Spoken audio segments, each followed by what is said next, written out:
Olá pessoal do Mike Ross Podcast, mais uma vez estamos aqui trazendo um conteúdo muito importante para você, dessa vez relacionado sobre administração pública. Sim, falamos sobre direito administrativo. Essa esfera do direito administrativo ela é muito usada na administração pública interna.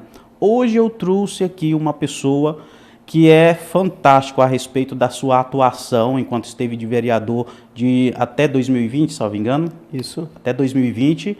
E ele fez ali Ele foi, na verdade, a oposição, ou seja, fez a máquina funcionar verdadeiramente, porque quem tem uma oposição sadia, querendo que as coisas realmente aconteçam dentro de uma clareza maior possível, ele faz a coisa engrenar. Hoje estou falando com o Sargento Genilson Cerqueira. Seja bem-vindo, meu querido. Fique à vontade. Me diz uma coisa, como que lhe deu esse tino para poder entrar dentro da administração pública, fazer parte, ser vereador, e eu vejo que o senhor tem um pulso forte. Como nasceu essa ideia, essa vontade de falar, esse aqui é meu lugar, eu vou fazer isso aqui, que nisso aqui eu me encaixo bem? Olá, tudo bem, Rogério? Olá a todos que estão nos acompanhando aqui no Mike Ross Podcast, né? Um veículo de comunicação importantíssimo para a nossa comunicação da administração pública, nosso cidadão, e de uma forma geral também, né? Bem, a sua pergunta é muito boa, até porque acho que ela cabe em todos aqueles que de alguma forma ou de outra buscam melhorias. No meu caso, eu já trabalho com administração pública há mais de 22 anos, né? Desde 2020 eu tive a satisfação já de ser servidor público, graças a Deus, e hoje eu estou diretamente ligado à segurança, mas já atuei também nas áreas de educação por muito tempo e também na área esportiva. E dentro desse nossa ideia de ser um dos colaboradores como servidor, sempre me batia aquela vontade de fazer algo a mais. Ou então, quando a gente apresentava algum projeto, ele se esbarrava em alguma coisa, principalmente a parte legislativa. Secretaria A não tinha condições porque não tinha política pública definida. E a política pública ela passa pelas câmaras municipais, passa pelas assembleias e o Congresso Nacional como um todo. E aí a gente via aquela necessidade. Por que não ter um representante que conhece, que trabalha na ponta da situação, da política pública, como é o caso meu hoje da segurança pública, e por que não também estar lá dando a sua contribuição como legislador, como representante do povo. E quando a gente teve a oportunidade de ir para a Câmara Municipal de Gurupi, de janeiro de 2017, eleito em 2016, eleito de forma direta, graças a Deus, nós ficamos até dezembro de 2020 fazendo um papel, aquele contrato que nós tínhamos com o cidadão. Ele nos contratou para ser 4 anos fiscal, né, da administração pública, trabalhando para o povo e representando o povo, e assim eu fiz, eu acredito que de uma forma bem objetiva, e graças a Deus os elogios são maiores do que as críticas. O bom entendedor de direito administrativo, e quando fala a função vereador, a qual o senhor foi eleito para isso, o senhor até tarjou muito bem, né? Chamado a ser fiscal. Né? Porque esse, na verdade, é o papel que todos que são chamados para militar nessa área, para trabalhar para a sociedade nessa área, é ser fiscal. E eu lembro que o senhor era fiscal e de uma forma bem enérgica, né? Ou seja, ali eu percebia que realmente as coisas eram levadas bem mais a sério, porque tinha realmente um fiscal efetivo para as coisas acontecer. E o senhor aqui, eu deixo meus parabéns que o senhor fazia esse papel com uma maestria muito grande. Olha bem, eu vejo que a cidade em si, ela é como se fosse uma empresa, né? Exato. O empresário, ele para gerir a sua empresa, ele pensa como ele vai oferir bons lucros. Então, ele tem que colocar cada funcionário no seu devido lugar, conhecendo a sua função, dando conta de exercer com maestria a sua função. Ele tem que ter esse tino para a empresa dele sobressair. A cidade é da mesma forma. E hoje em dia a gente vê que muitas pessoas pode até ser, de certa forma, um erro de nossa sociedade em não perceber qual é o grau de entendimento daquela pessoa que está se colocando, se lançando para aquele papel. No caso, para trabalhar na administração pública. O senhor sentiu muita dificuldade em relação aos colegas que desempenhavam esse mesmo papel? Porque o senhor era quase que um lobo solitário, digamos assim, a respeito da fiscalização. O que mais pesou para o senhor? Bem, eu diria que, como eu fui eleito numa base de oposição, no sentido de partidos, né, foram eleitos 2 vereadores que não eram, no caso, apoiados pela atual gestão daquela época. Então, somente 2 foram eleitos eu diria, oposição. Né? Quando a gente fala oposição, no meu caso, foi uma oposição bem sadia, graças a Deus. E a gente teve que se manter naquilo ali, porque o povo queria aquele discurso que foi falado na campanha, eu tinha que exercer ele, eu tinha que manter ele. E aí eu falo uma coisa bem importante para você, Rogério, e a todos que estão nos ouvindo aqui no Mike Rosa, eu diria de forma bem clara, e eu falo muito isso quando a gente analisa instituições. Eu dou o exemplo do Ministério Público, né? Que é uma entidade que está em todos os níveis, né, estadual, federal, e que ele atua dentro dos municípios por uma ineficiência das câmaras de vereadores, das assembleias e do Congresso. Eu faço essa analogia porque quem estuda instituições vai entender isso. Se o papel das câmaras e das assembleias ou dos representantes políticos, nesse caso do Legislativo, fosse bem feito, bem executado, conforme a Constituição já preconiza há séculos, né? Quando a gente escolheu esse modelo de democracia, não precisaríamos ter a persona ou a instituição Ministério Público, porque seria bem feito o trabalho de fiscalização. Então, eu brinco sempre com isso. Hoje o Ministério Público é grande, tem se fortalecido, fazendo o trabalho da promoção daquilo que é de direito do cidadão, daquilo que é obrigatório que esteja dentro da Constituição, para garantir a promoção da justiça da Constituição. E eu digo que, por ineficiência desses legisladores, que também quando eles não querem ser somente legislador, eles não querem ser assistencialista, e às vezes esquecem de fazer o papel do fiscalizador. Eu falo porque na época, 13 vereadores, eu tinha 12 vereadores que gostavam muito do trabalho social, né, ou às vezes ficavam em cima do muro em algumas decisões. E no meu caso não, eu sempre fui bem tranquilo, muito claro e transparente naquelas minhas opiniões. Tanto é que eu criei até um aplicativo naquela época para que as pessoas pudessem votar junto comigo, que era um aplicativo app Avança Grupi. Foi o primeiro aplicativo lançado aqui na região sul do Tocantins em 2018.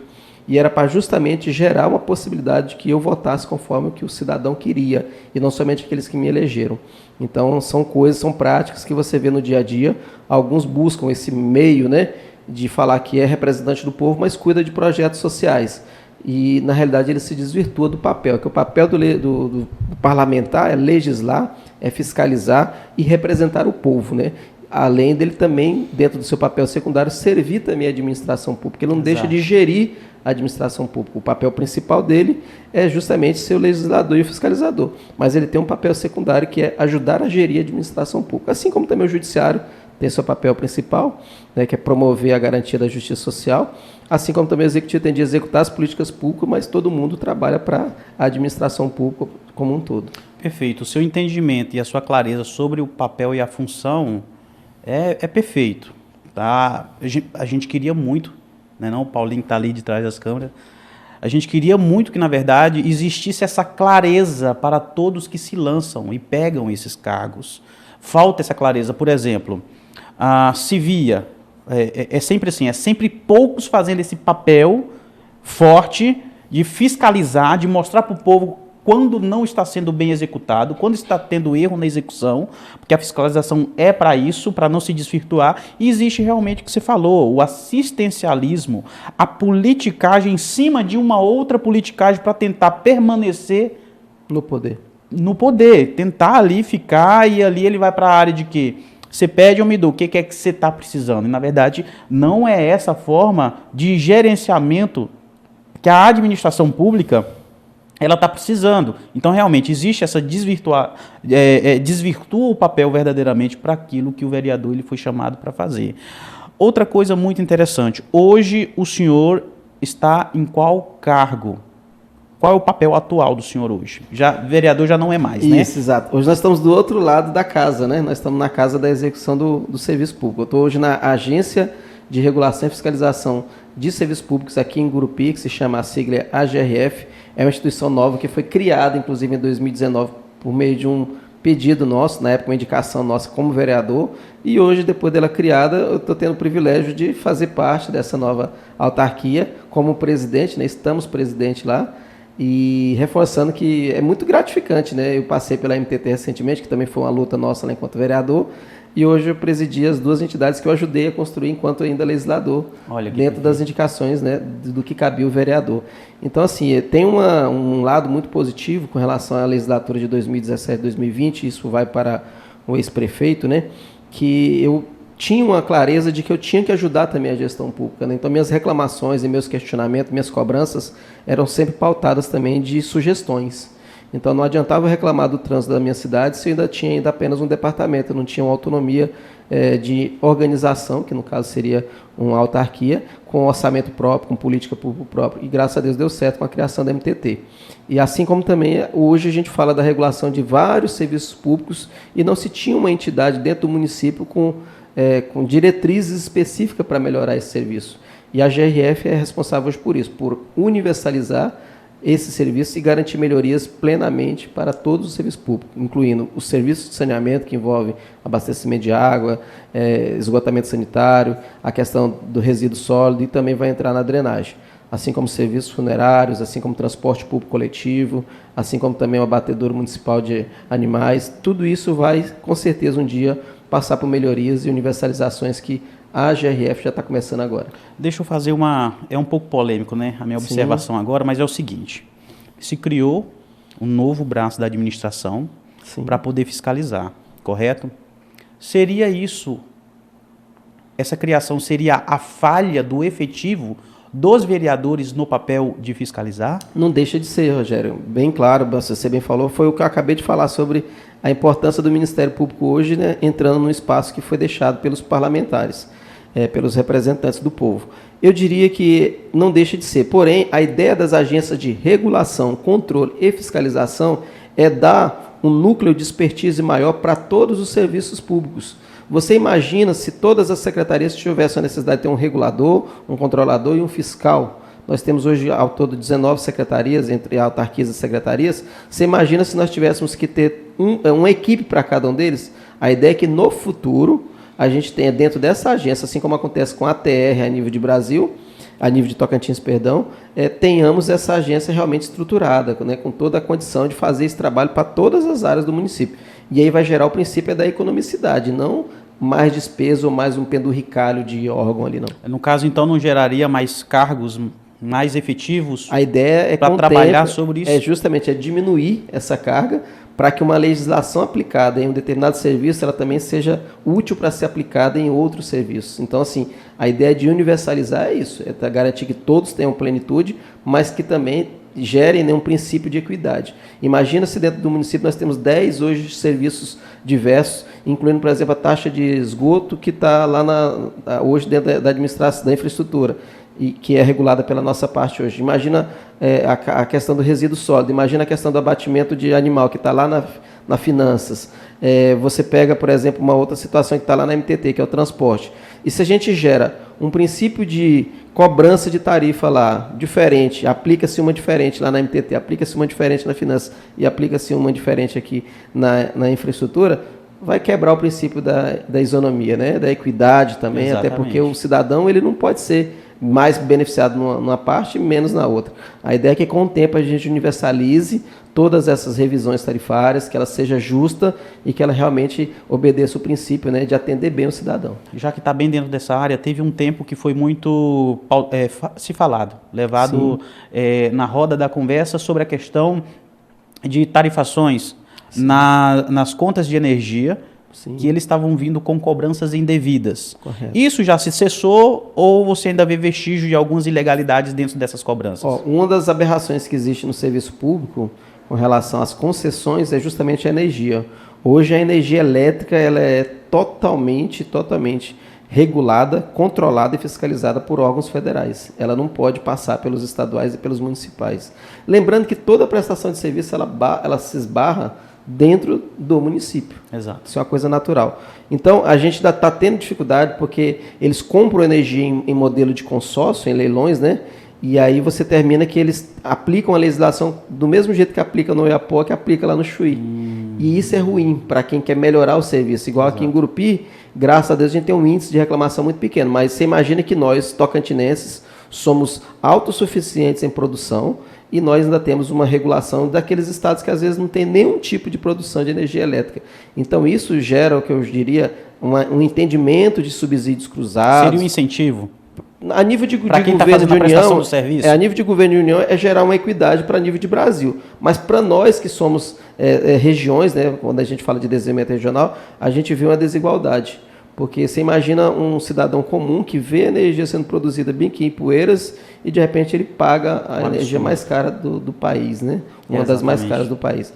Então, nesse caso da energia elétrica, ainda existe aberração. Agora, no nível do saneamento, está se chegando ao entendimento que são os municípios que regulam, que são os municípios que entendem as suas necessidades, né? Toda a parte do saneamento, e eles vão poder regular, controlar e fiscalizar melhor. Então, está chegando nesse momento. Assim como também os próprios situações de coleta de lixo, hoje ela é do município, né? Então a gente espera que alguns serviços públicos realmente cheguem para esse entendimento de que são nos municípios que se deve regular, principalmente os serviços essenciais.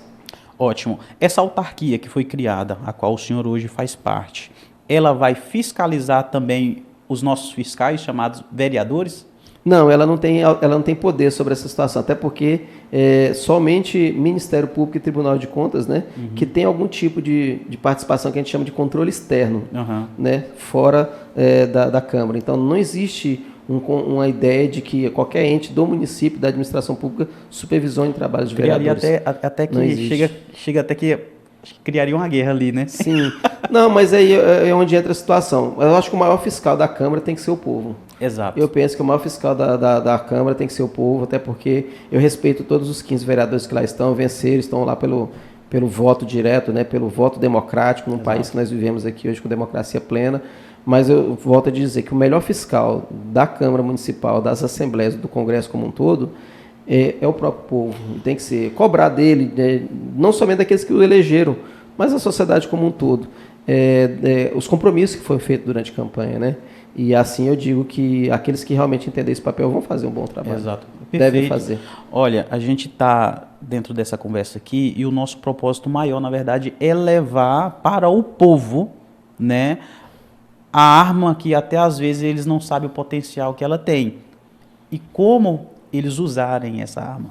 Isso só através da educação, correto?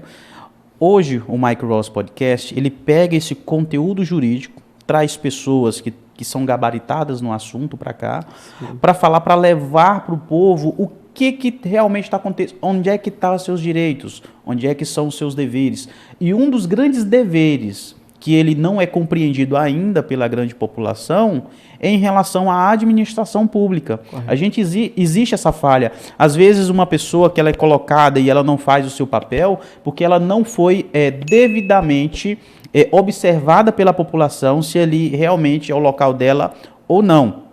Existe uma falha, creio eu, dentro desse processo eleitoral, de não ligar se a pessoa realmente tem capacidade para exercer aquele cargo ou não. A gente vê pessoas que são analfabetos funcionais pegando cargos dentro da administração pública.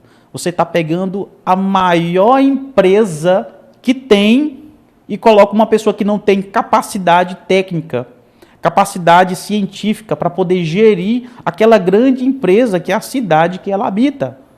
Então existe essa falha dentro do processo legislativo hoje. Não sei se um dia isso vai ser sanado, mas isso é uma pedra no nosso sapato. E talvez, penso eu, que isso possa só vir a libertação através da educação do próprio povo. Porque se o povo não pede isso, isso nunca vai chegar, isso nunca vai acontecer. As suas dificuldades maiores não foram isso? Com certeza, e até porque aquele que nos cobra, que não deveríamos fiscalizar, que é o povo, na maioria das vezes eles deixam de fazer a segunda parte quando você fala da arma mais importante. O primeiro é o voto, sim.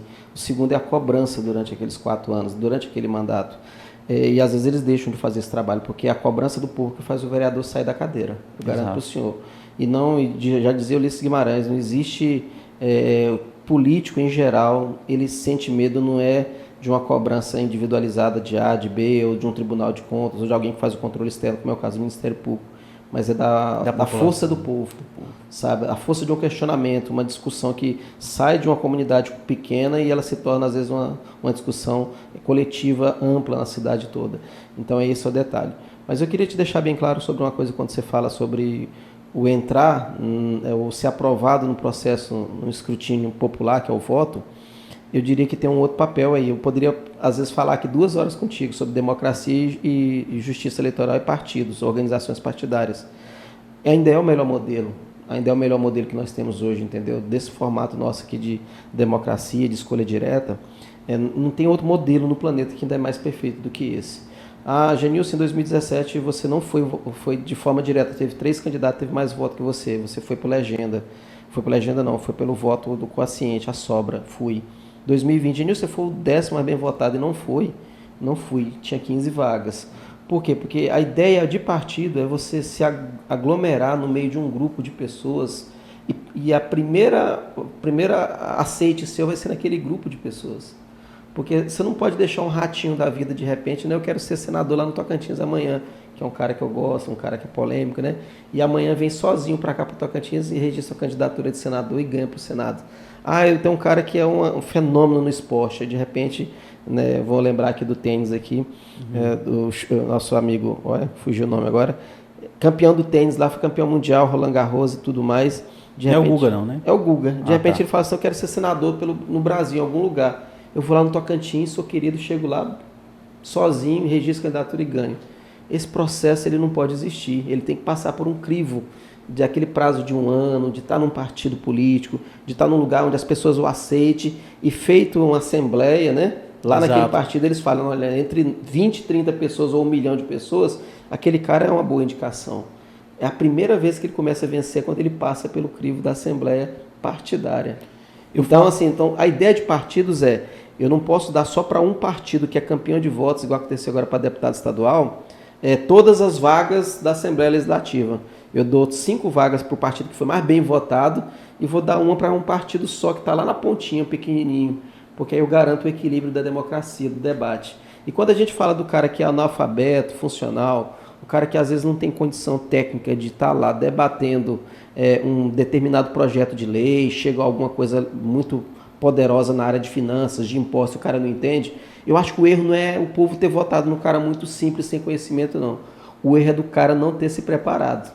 Já depois de eleito, ele pode se preparar. Ele tem um tempo, ele tem 5 assessores que ele pode... Você não acha que perde muito tempo por um mandato de 4 anos? Concordo com o senhor, a gente perde, realmente, mas o erro é ele não botar uma assessoria técnica boa que o ajude, que o auxilie. Mas entendeu? Se ele não tem essa capacidade técnica para entrar lá, como é que ele vai ter a visão da técnica por trás de uma assessoria? Eu concordo, Rogério. Eu estou falando assim, o termo democracia significa extrato social. Se a gente for buscar lá no latim, sua denominação, e nós temos no extrato social nosso, de sociedade, pessoas com pouco conhecimento. Ainda é uma quantidade grande, chega a dar 20%, 30% de pessoas analfabetas funcionais. Esses 30% eles não têm que estar representados também numa Câmara, numa Assembleia? É para justamente as pessoas verem esse desequilíbrio e é com essa ideia de estarem todos lá que a voz dele se faça valer. Você entendeu? Então, assim, é importante que haja, até porque as votações são por maioria ou por minoria e é feito os blocos. Então, não tem como uma votação dele passar. Se for uma aberração legal, jurídica, ela não passa. Porque tem aqueles que já entendem, que entendem do formato, tem a proporcionalidade e é votado um projeto de lei A ou B. Então, o que eu estou falando para o senhor assim, eu defendo o que você está falando, uma capacidade, votar em pessoas que tenham não somente vocação de ajudar as pessoas, mas que tenham conhecimento sobre o que ele vai fazer como fiscal, legislador e representante do povo, que ele vai ser um parlamentar completo. Deve ser, né, essa é a ideia. Mas eu ainda defendo que o modelo democrático ainda é o melhor. Hoje eu fui traído por esse formato de divisão partidária, mas eu não sou negativo no sentido de achar que está errado, não. Eu acho que não montei um grupo bom, qualificado, e nosso grupo não levou o primeiro candidato. Pois é. Que no caso foi o Genilson, mas mesmo assim não foi. Mas eu respeito, continuo acreditando nessa democracia hoje aplicada no Brasil, que a escolha do voto direto é a melhor. Eu creio que não deixa de ser democrático, a forma que eu estou proporcionando aqui nessas palavras. Sim, não. Porque, perceba, dentro do nosso Tribunal do Júri, por exemplo, no Tribunal do Júri você fala sobre crimes, que é relacionado à vida, né? E você percebe que os jurados são pessoas... Os 7 jurados, né? Leigas da sociedade que não entendem sobre direito para julgar falas de magistrados, pessoas de um advogado de defesa e um promotor, defensor e o promotor ali. Trazem os especialistas para elucidar. Exatamente. E traz uma enxurrada de informação para pessoas que não têm entendimento sobre o assunto, para convencê-las. Vem a folha de votação para essas pessoas, participei de um tribunal do júri dias atrás e tinham 2 perguntas acumuladas, você não tinha como sair da uma. Tá, para a pessoa que é leiga, ela entende que usou a arma, mas tinha uma outra pergunta na frente sobre a égide de tal coisa, mas só tinha aquela pergunta falando que ele fez aquilo com a arma. Tá, para uma pessoa leiga, sim, ele fez. Tá, mas tem uma pergunta ali, ó, colada junto.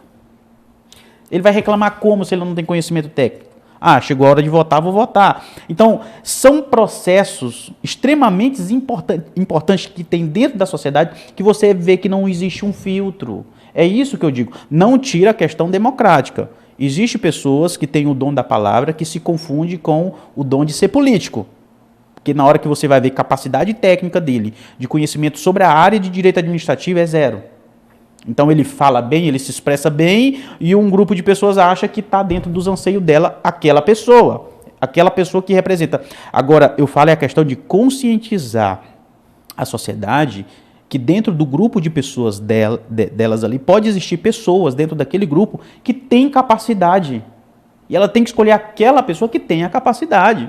Agora vai escolher uma pessoa porque é bom de palavra, nós já levamos aí. É verdade. Nós já levamos aí uma porrada de uma pessoa porque é boa de palavra. E tem muita gente que é boa, né? Pessoa boa, fraterna, né? Que ajuda nos projetos sociais do bairro, tudo, uma pessoa boa, mas que às vezes se joga dentro da política sem nenhum conhecimento técnico. Eu realmente entendo o seu posicionamento.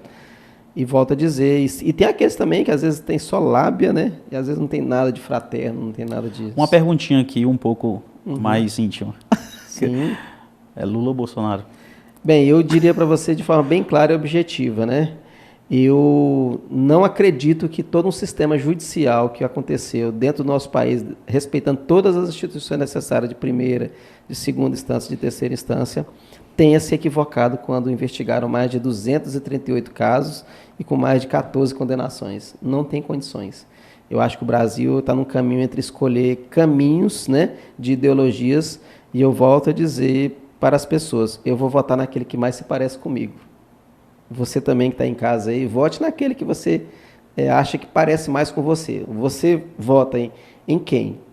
Quem é dos 2 candidatos que agora você tem, no primeiro turno você tinha 7, 8 opções. Agora você só tem 2 para escolher o Brasil. Para quem que você vai votar? A minha sugestão é, vote naquele que você acha que parece mais com você. Aquele que defende a família, conceitos, religião, que busca um Brasil diferente, ou aquele que às vezes teve oportunidade durante 16 anos e não conseguiu fazer tudo aquilo que você sonha. Aí está a minha resposta. Perfeito. Se saiu bem, mas não falou em quem vota diretamente. 22 Bolsonaro. Na verdade ficou explícito, né? Eu só quis fazer você falar. Sem dúvida alguma. Hoje você vê que existe uma certa assim, descrição de alguns candidatos em não querer falar realmente em que lado ele está, em quem eles apoiam, dentro da própria Câmara? Existe na Câmara, existe em todos os poderes como um todo, né, as instituições em geral, porque existe uma ideia de que, concebida de que o Bolsonaro talvez não seja o melhor para o Brasil, mas ele é o melhor para o momento, ele está sendo o melhor para esse momento. Esse é o detalhe, né? Se a gente daqui a 4 anos tem um perfil melhor do que ele, que tenha mais polidez nas palavras, que seja alguém com um filtro um pouquinho maior, ele não tem filtro, ele fala mesmo na tete. Então a diferença é essa, mas eu acredito que ele ainda continua sendo o melhor gestor que o Brasil teve nos últimos anos, e eu acredito que diante de uma pandemia, das crises que nós estamos vivendo aí no mercado internacional, e ele está conseguindo segurar bem, o nosso país tem tudo, todas as riquezas do planeta estão aqui. Tudo que o povo lá fora busca, nós temos aqui em abundância. Então só está faltando alguém para não deixar corromper. Perfeito. Para segurar, para fazer com que a coisa aconteça naturalmente. O brasileiro já é trabalhador e criativo por natureza. A gente só precisa das condições para ele. Não precisa ficar pescando e dando peixe para ele a vida toda. Só precisa instrumentalizar o brasileiro, que nós já somos, por natureza, muito trabalhador e muito criativo.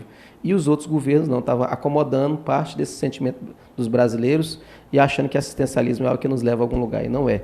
O assistencialismo é uma preparação para um comunismo e que nunca levou país nenhum ao desenvolvimento. Sargento Genilson, perfeita a sua colocação, concordo, em número, gênero e grau.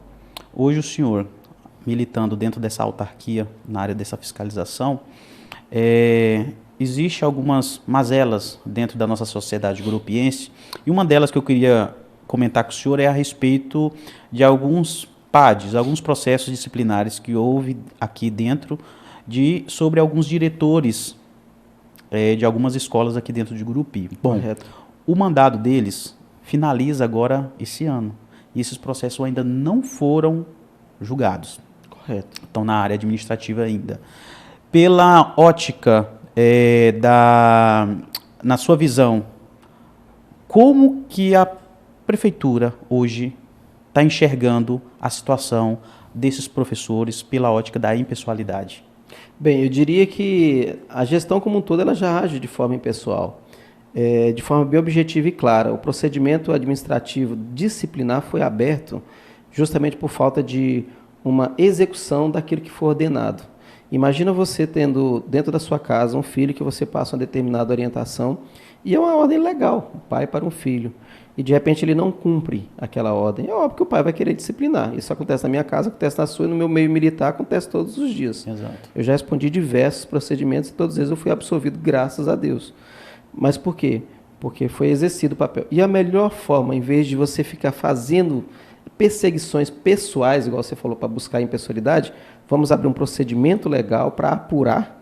Aí lá ele vai ter direito à ampla defesa, vai ter direito ao contraditório, vai ter direito a se apresentar dentro daquilo que for legal. Eu reforço que se os padres estivessem realmente contra aquela, que a gente chama do arcabouço de leis que o defende o servidor, né, isso aí você pode pegar a própria lei, né, do servidor municipal, as leis federais ou o Código Civil como um todo o conjunto de legislação que puderem vir a ajudá-lo, auxiliá-lo, com certeza o sindicato já teria entrado com uma medida, um mandado de segurança, já teria suspendido ele. Então, não existe nenhum ato nesse momento falho em se apurar uma situação. Uhum. Então, o processo administrativo foi aberto de forma plena, foi dado publicidade. Se tiver algum erro, com certeza eles vão ter direito, inclusive, de reparação no final disso. Aí eles vão acionar o judiciário, provocar a administração municipal pelo erro, e com certeza poderão voltar tranquilamente. Eu volto a reforçar que eu também apoio a questão da democracia, no sentido de escolher seus próprios diretores, apoio as comunidades, inclusive eu como vereador incentivei muito esse processo, até para dar uma autonomia para eles, mas eu tenho certeza absoluta que o procedimento administrativo aberto com relação ao não cumprimento do retorno às aulas naquele momento foi sim uma ordem legal. Eu diria até que, como é que um judiciário fala, diretores, professores, voltem à sala de aula, porque eu ouvi as duas partes, e as duas partes me falaram que eu entendia que vocês devem voltar. Maravilha. Um juiz, um magistrado, deu uma decisão e falou, olha, eu ouvi as duas partes, agora vocês voltem a dar aula. E ainda vou insistir mais 10, 15 dias ainda, alguma medida administrativa tinha que ser tomada. No caso dele, os mandados deles terminam agora, final do ano. E eles têm todo o direito de, inclusive, buscar se reelegerem em suas comunidades. Exatamente. Passar pelo crivo daquela comunidade para saber se ele fez o certo ou não durante os outros 2 anos que ele administrou a escola. Não tem formato melhor do que esse, eu diria. Sempre está na mão do povo a decisão de continuar ou não alguma coisa. E se teve algum ato falho no processo, você entende das questões processuais bem mais do que eu, mas eu te diria que, com certeza, o próprio sindicato seria o primeiro a entrar com a liminar e suspenderia tal processo, e eles estariam hoje retornando às suas funções. Com certeza, isso é perfeito. Hoje, o senhor que é tão atuante e muito entendido, isso é maravilhoso. Ver o senhor discorrer sobre os assuntos, isso é muito bom. A gente sente até que é saudável. É uma célula saudável dentro desse organismo. Amém, amém. A gente busca também, estudar, se preparar. E me diga uma coisa, hoje, dentro da nossa administração pública, existem falhas que são gritantes, que o senhor está combatendo energicamente. E qual é essa falha e que ainda está escondida da visão da nossa sociedade? Bem, eu diria que, eu vou te dar um exemplo claro sobre a administração pública, eu não vou falar só dos anos, 1 ano e 9 meses nós estamos na gestão. Foi feito todo um planejamento, por exemplo, de saneamento básico. Vou falar da minha área, que é bem próximo do que eu estou vivendo agora. Imagina que em 2017 foi apresentado um plano de trabalho de 2018 até 2021. Olha, nós vamos rasgar todas as ruas da cidade e nós vamos fazer o saneamento no sentido do esgotamento sanitário. Vou falar especificamente do esgotamento sanitário. Aí a administração pública tem um planejamento de pavimentar várias ruas da cidade e tudo. Certo. Aí eu vou lá e, antes de eu colocar aquele buraco grande que passa toda uma tubulação de esgoto sanitário, eu passo um asfalto. Houve uma falha gritante nesse processo de um ter vindo primeiro do que o outro? Por quê? Para fazer benefício específico de uma campanha que aconteceu em 2020.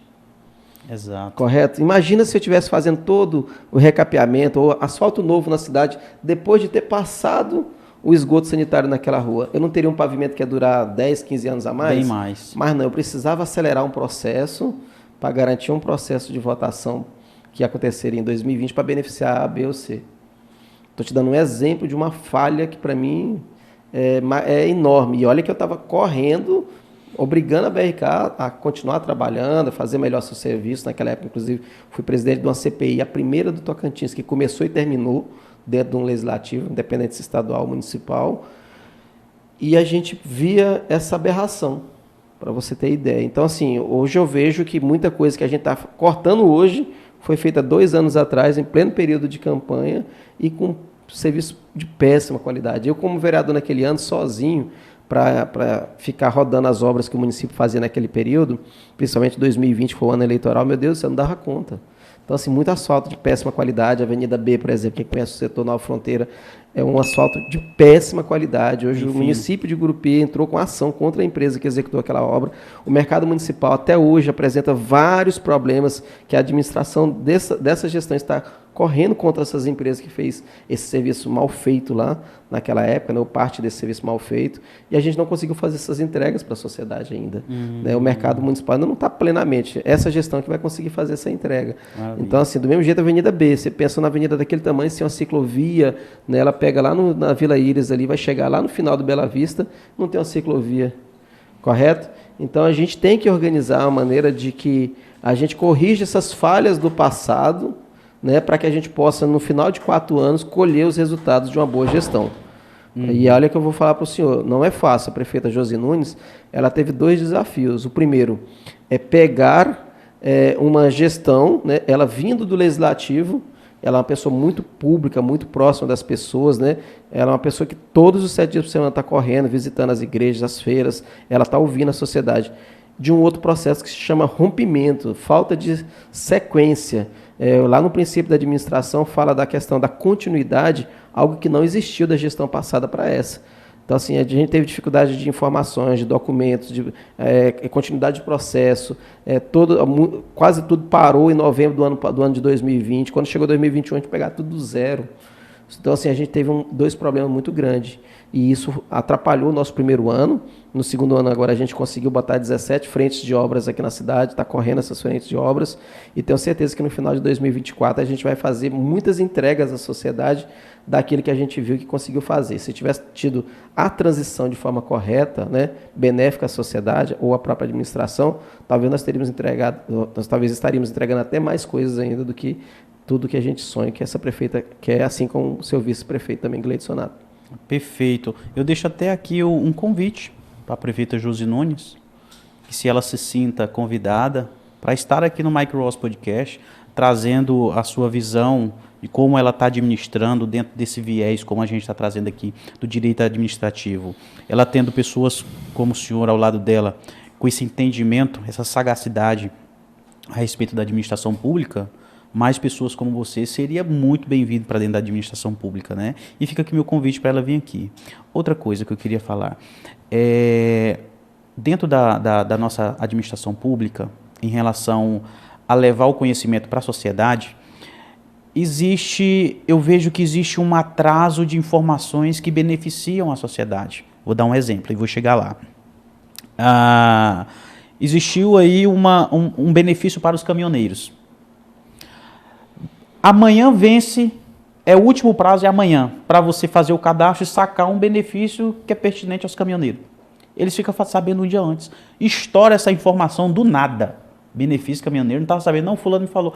E essa informação, por incrível que pareça, ela só vem nos prazos e nas retas finais. Isso acontece muito. É proposital da administração pública tentar fazer com que esses valores que beneficiam certas classes trabalhistas, as sociedades, as pessoas de baixa renda, isso não chegue a elas a tempo. Isso, às vezes, me soa assim, que é de propósito, é proposital. Às vezes, para pegar e depois, lá na frente, você resgate isso aí. Por exemplo, não teve o resgate de valores do Banco Central? Não, Era uma data uma perto da outra. E olha, se daqui até lá, só daqui não sei quanto tempo você pode fazer esse resgate. Você vê que são informações que ela não vem de preparo lá atrás. Parece que ela cai de paraquedas. Todo mundo começa a se movimentar e vira um alvoroço. Isso acontece hoje dentro da nossa administração? O senhor tem visto acontecer muito isso em relação, em prol ao benefício da nossa sociedade grupiense? O senhor tem visto muito isso? Eu vou falar 2 viés importantíssimos. Vamos falar agora que nós não somos comunicação pública, que nós não somos imprensa, não somos mídia, que para mim é o quarto poder de uma forma bem objetiva e clara. E forte, viu? O que gera mais audiência?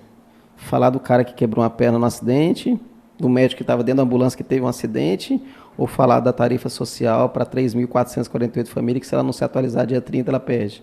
O que gera mais audiência? Polêmica. Exatamente. Vamos falar agora a nível de gestão. Não depende. Vamos falar agora da tal da gestão pública, principalmente de quem é o primeiro mandato, Bolsonaro. Bolsonaro trabalhou o primeiro ano lutando porque ele tinha que sair de um regime, então ele praticamente não trabalhou o primeiro ano. Exato. No segundo ano ele começou a enfrentar os bancos com Pix. Sabe qual foi o prejuízo que ele deu para os bancos? Foi gigante. Mais de 30 bilhões de reais. Ele deu para o banco só com os Pix. Deixou de pagar a tarifa de TED para pagar o Pix. 30 bilhões de prejuízo. Os bancos gostam do Bolsonaro? De jeito nenhum. Deu vida para o cidadão fazer a coisa. Aquele pequeno ambulante, aquele comerciante pequenininho, hoje faz tudo no celular. Não precisa ter aquela burocracia de banco, de TED e tudo mais para fazer uma movimentação ou outra. E aí eu pergunto para você, os bancos facilitaram a vida do Bolsonaro? De jeito nenhum. Por isso que o benefício foi chegar em cima da hora. Mas não chegou em cima da hora. Desde o ano passado está falando do registrato, desde o ano passado está falando desse saldozinho que tem lá. Algumas Só pessoas... que não é vinculado, hein? Sim, a mídia aí não eu volto isso. a dizer, como não é uma polêmica, não está no foco da mídia gratuita. Uhum. E olha, quem combate a mídia paga, não existiu governo que combateu mais mídia paga do que o Bolsonaro, não. Tanto é que é por isso que a Globo está sentindo o que está sentindo, porque ele não gosta de mídia paga. Mídia tem que fazer seu papel de imprensa. Exato. Correto? Então deveria dar o mesmo peso para os benefícios, a divulgação dos benefícios, do que somente das polêmicas de quem está falando de menina, de isso, daquilo, não sei o quê. Não dão. E vou para um terceiro viés, o viés político-partidário. Qual é o ano melhor para você disponibilizar um benefício? Reta final. Infelizmente ainda é assim. E é por causa dos políticos que são ruins, ou porque eles usam estratégia de se beneficiar, ou é porque o cidadão tem a memória curta? Memória curta. Então você matou a minha resposta, eu já te dei 3 viés de por que às vezes acontece isso. E por último, eu vou falar agora sobre uma outra situação. Dos caminhoneiros, a informação é só direto com a Agência Nacional de Trânsito e Transporte. Ela não passa pelos municípios. Dos mototaxistas, ela passou pelos municípios. Então, assim, os municípios aceleraram. Quem é o político, quem é o prefeito, quem é o governador que não quer dar um benefício para um cidadão? Pois é. Ou dividir esse privilégio de falar que ele que está dando um benefício. Então aí ele quer dar, entendeu? Porque ele sabe que ele está criando um ativo político eleitoral natural. Então não tem prefeito e governador que eu acredito não haja, que tem um recurso que vem da União e não vai querer facilitar para o mototaxista, para o taxista. Então não é falta de boa vontade, não. Pode ser que alguma falha, volto a dizer dos outros 3 pontos que eu falei inicialmente, né? Por causa do processo em si, que é burocrático, o segundo que é o viés político, né, partidário. Exato. E a questão da própria mídia em si, que às vezes não dá foco para esse tipo de situação. Aí é onde eu vejo que entra o vereador. Ajudar também, né, divulgar isso. É nessa parte, ele está fiscalizando. Quando fala fiscalizar, né, a obra está errada aqui, a obra... Não, fiscalizar o que está entrando, o que está saindo, tem um benefício que entrou. Isso tem que divulgar. Pode, inclusive, gerar ativo para ele. O quarto poder não é a mídia, já não se reconhece, e a gente já sabe o poder que tem a mídia em mudar um argumento, em mudar toda uma teoria, em mudar a cabeça do povo, fazer do povo massa de manobra. A gente já sabe o poder da mídia. Ela pode ser usada das duas maneiras. Das duas maneiras. Então, o bom fiscal do povo, o que ele poderia fazer? Ele vai lá, pega a informação com antecedência e vincula, passa para as mídias, passa para o povo e beneficia o povo. Agora vamos para uma parte boa, por favor, porque eu sei que você tem coisas boas aqui. Sim. Tem coisa boa vindo aí. E tem data de término, correto? E a gente já está fazendo com antecedência, então. Bom, quando a gente já estava falando lá, eu falei, olha, então vamos fazer isso o mais rápido possível, porque as pessoas precisam saber. Isso. Que existe um benefício para elas aqui, a sociedade Grupi, existe um benefício e isso você tem autoridade para falar e para vincular essa informação. Você deve estar falando da tarifa social, Exato. né, Rogério? Muito bem lembrado, obrigado.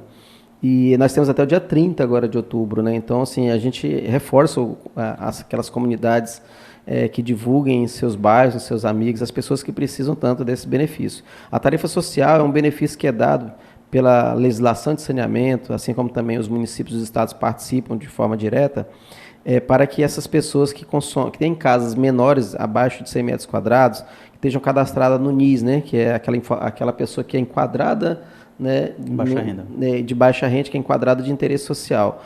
Então, a pessoa que tem o NIS e que tem essas condicionantes, e que basicamente é até 2 salários mínimos, né, ela vai ter direito a uma casa, pelo menos com tarifa social, então de 50%. Ela tem que consumir menos do que os 10 metros cúbicos, né, de água também. Então a gente pede que essas pessoas, né, utilizem o Zap, né, da BRK, inclusive está podendo fazer pelo Zap essa atualização. Olha só que maravilha. É uma prova de vida muito fácil, que você manda a cópia do seu CPF, da sua identidade, tira a foto ali, manda na hora, fala com eles, né? E aí eles vão te pedir a questão, se você tem um número do NIS, você não precisa apresentar comprovante de renda, mas se você não tiver, você também pode correr atrás de apresentar esses comprovantes para ver se você tem esse enquadramento. Feito isso, você manda tudo por lá, eles te mandam a resposta também por lá, e você vai pagar 50% da sua taxa de água e de esgoto. Então é uma taxa simbólica, né, de mais ou menos R$ 49 a R$60, porque tem a questão, quem inclui esgoto, ela é um pouquinho maior, mas é 50% do valor normal. Então, a gente tem que buscar com que essa sociedade saiba disso. Hoje nós temos 3.448 pessoas que precisam se recadastrar, mas durante todo o ano, quem quiser incluir no programa, pode ser inscrito também em qualquer época do ano. Esse benefício, ele alcança algum estilo empresarial, alguma modalidade de empresa? Não, só pessoas mesmo, até porque o NIS, a ideia, por exemplo, da baixa renda é voltada à pessoa e não à organização, né? Já existem legislações, estão tentando legislações que buscam, inclusive um vereador dessa legislatura pediu isso, até eu parabenizei em outras redes sociais. É uma tentativa boa, beneficiar aqueles estabelecimentos como os estabelecimentos religiosos, né, estabelecimentos de pequeno, né, negócios também, mas a princípio, em algum lugar, alguém tem que pagar a conta de água, senão só os ricos vão continuar pagando, foge do princípio de que todo mundo tem que pagar e ser justo com todos. Isonomia. É o princípio da isonomia. Então já fizeram ali um mapeamento, vai alcançar mais ou menos quantas famílias? 3.448 pessoas atualizadas, e lembrando que todo ano, quem tiver enquadrado com aquelas premissas lá, pode sim pedir adesão. Não precisa ter cadastro no NIS, é só fazer a comprovação da renda. Para quem já tem, já fica mais fácil, né? Maravilha. Então, a sociedade Grupi, fique atenta. Mais de 3.448 famílias. Vou só reforçar o número aqui do Zap. Tem um Zap, né, que da BRK, eles oferecem uma inteligência artificial. Se não me engano, é 011 999 88 0001. É o número da BRK. Caso não lembre, faça contato com a GRF 984150001. No Zap ali a gente atende, 33150050, no fixo, em horário expediente também a gente atende e vai dar essas informações para essas pessoas. Mas lembro, a própria BRK está fornecendo um Zap que faz tudo automatizado, facilita, você não precisa nem sair de casa. Mas se precisar sair, vá até a Rua 4, entre a Goiás e a Maranhão, aqui no centro, aqui bem pertinho aqui do seu estúdio, e vá lá pessoalmente e faça também seu cadastro lá, ou tire dúvidas também pessoalmente, tá bom? Hoje a autarquia que está sob o comando do senhor, tem algum site que tem notícias para alertar a sociedade grupiense? O nosso da prefeitura, gurupi.to.gov.br, botou uma barrinha, a GRF, você vai direto para o nosso site. No Instagram do senhor também vincula algumas notícias? Também vinculo, até porque eu acho que por mais que a gente está no nosso perfil pessoal, acho que cabe a mim também sempre levar informação pública. Qual é o Instagram? O meu é Sargento Genilson, @Sargento Genilson. Sargento Interesse. E o nosso da agência de regulação é agrf.grupi. A gente está na rede social, está presente lá para justamente oferecer o máximo possível de canais para que as pessoas possam falar, cobrar, questionar, elogiar também e nos dar o feedback necessário. Sargento Genilson, eu só tenho a te agradecer, tá, pela disponibilidade, e eu fico muito grato por esse papo enriquecedor, ainda mais levando conhecimento para a sociedade grupiense e trazendo essas benesses. É muito bom saber que o senhor está gerenciando essa autarquia e com a maestria que o senhor tem. Eu aprovo e eu já te dei parabéns várias vezes. Mais uma vez, parabéns. Obrigado. E que o senhor mantenha-se assim e que através do Senhor, possa nascer mais pessoas com esse perfil, que é o que a gente precisa. Amém. Tá, meu querido? E fica aqui o nosso muito obrigado e seja sempre bem-vindo ao Michael Ross Podcast. Leva o meu convite para a nossa prefeita José Nunes. Tá bom? Obrigado, Rogério. Obrigado a toda a equipe da Michael Ross que está aqui presente aqui, tá? Parabenizar vocês pela iniciativa de mais um veículo de comunicação importantíssimo para a nossa cidade. Levar informação pública às pessoas que precisam realmente é uma arte. Então, parabéns a vocês aí. Obrigado pela oportunidade. O que precisar de nós, com o nosso pequeno conhecimento, a gente está lá, mas é de bom coração, sempre querer ajudar. Eu vou finalizar agora, mas eu tenho uma pergunta que eu não posso deixar, eu não posso sair sem ela. Sim. Dentro dos projetos a respeito de recuperação tributária dentro da nossa cidade, porque é algo que traz muita renda para dentro da nossa cidade, do nosso município. Já existe algum projeto de recuperação tributária acontecendo dentro da nossa cidade? Sim, inclusive daqueles que foram dados início na gestão passada, nós estamos dando continuidade, né? Que é a questão fundiária, por exemplo, os tributos fundiários ligados à IPTU, alguns impostos que estavam lá atrasados, a gente continua com aquela parte da execução fiscal. A segunda parte, com relação à revisão do nosso Código Tributário, até para se modernizar diante de muitas mudanças que houveram no nosso sistema tributário a nível de Brasil, a gente também vai apresentar agora na Câmara Municipal esse ano ainda, se Deus quiser, até dezembro vai estar aprovado. Então, inovações que vão trazer uma certa igualdade, né, para aqueles que precisam ser iguais e uma necessidade de cobrar daqueles que realmente, às vezes, só estão trabalhando com especulação dentro do município, deixam de investir no município só por questões de vaidade, né, guarda-se, às vezes, áreas aí grandes aí que não estão querendo beneficiar, e aquele que realmente precisa, aqueles que têm uma casinha pequena, até 50 metros quadrados, que precisa de um benefício, de uma isenção, nós também estamos trabalhando para isso. Perfeito, meu querido. Aí a gente fomenta, né, o desenvolvimento na cidade, arrecada-se mais, mas mais do que se arrecadar mais, arrecadar de forma eficiente, cobrar de quem deve ser cobrado e isentar quem deve ser isentado, e assim trazer a melhoria para o município. Perfeito, meu querido. Muito obrigado. Tá bom? Obrigadão. Sucesso, viu? Obrigadão. Fica com Deus. Obrigado a todos vocês que estão em casa aí. Bom dia, boa tarde, boa noite, né? Porque vocês vão ouvir isso aí bastante vezes.